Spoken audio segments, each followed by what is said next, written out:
You just finished your last 20-mile long run before the race, and maybe you are a little unsure how to taper before the marathon.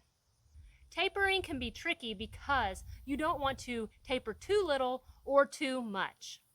Running too much can cause fatigue, and running too little can make you feel sluggish. First, let's talk about why it is important to taper before a marathon.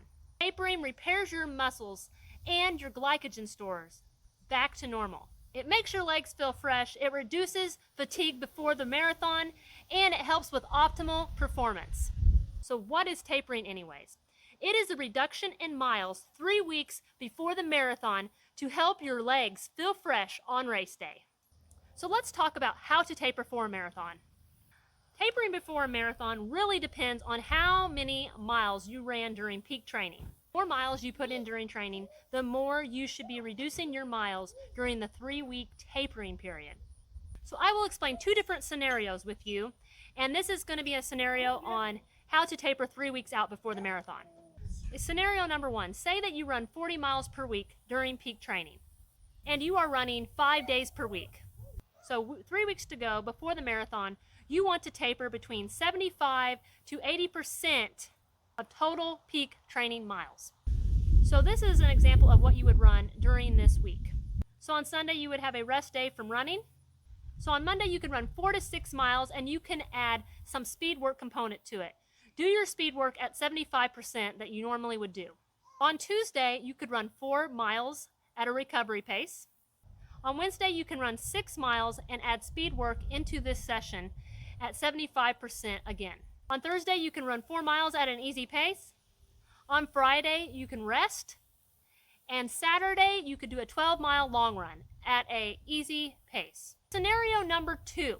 So this is going to be for a runner that runs less mileage. So say that this runner runs 30 miles per week at peak training, and they run 4 days per week. 3 weeks to go before the race, they could still run 85 to 90% of their total miles during peak training. Sunday could be a rest day. So Monday would be a 6-mile run, and you would add speed work at 85% to 90% of what you normally would do before the race. On Thursday, you could run 4 to 5 miles at an easy pace. On Wednesday would be a rest day. On Thursday, you would run 4 miles, and you could add some speed work in there at 85 to 90% what you would do at peak training. Friday would be a rest day. On Saturday, you could do a long run of 12 miles at an easy pace. So let's talk about 2 weeks to go for scenario 1 of the runner that runs 40 miles a week during their peak training and runs 5 days per week. So this runner would want to train between 50 to 55% of their total mileage that they would run during peak training. So Sunday would be a rest day. Monday, the runner could run 4 to 6 miles at an easy pace. Tuesday would be a rest day. Wednesday would be a 6-mile run, and you could add speed work into this session, and you would want to do a speed work session of 50 to 55% that you normally would do. And Thursday, you would run 4 miles easy. Friday would be a rest day, and Saturday for your long run, you're just going to run 6 miles easy. So that week, you're only going to do 1 speed session that week. So let's talk about scenario number 2 of the runner that runs 30 miles per week and runs 4 days a week at peak training. This runner is going to want to run 60 to 65% of their total peak mileage during training. So Sunday would be a rest day. Monday, the runner would run 4 miles easy. Tuesday would be a rest day. Wednesday would be a 4 to 6 mile run, and you would add a speed work component in there of 60 to 65% of what you would normally do during a speed work session. Thursday would be 4 miles easy. Friday would be a rest day, and for the long run on Saturday, for the long run of the week, the runner would just run 6 miles at an easy pace. Let's talk about 1 week to go before the race. So let's talk about scenario number 1 of the runner that runs 40 miles per week during peak training and runs 5 days per week during that time period. This runner is going to want to run 25 to 30% of what they normally would do during peak training mileage. Let's just say the marathon is on a Saturday. So this is what the week should look like before the Saturday race. So on Sunday, the runner would rest.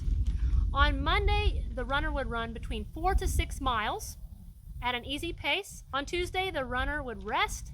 On Wednesday, the runner would run 4 miles at an easy pace. On Thursday, the runner would run 2 miles at an easy pace.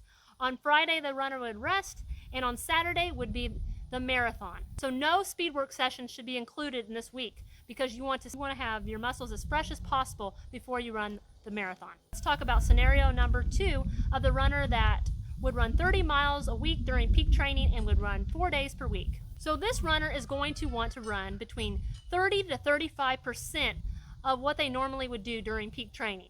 So on Sunday, the runner would rest. So on Monday would be a 3 to 4 mile easy run.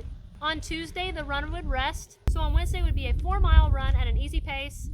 On Tuesday would be a 2 mile run at an easy pace. On Friday, the runner would rest.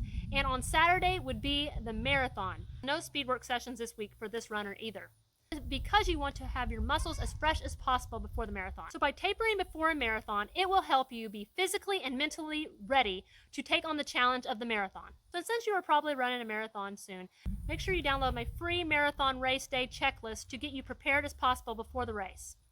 So that is in the link below. So check that out, download that. It's free for you. It will help you get prepared as possible before the race.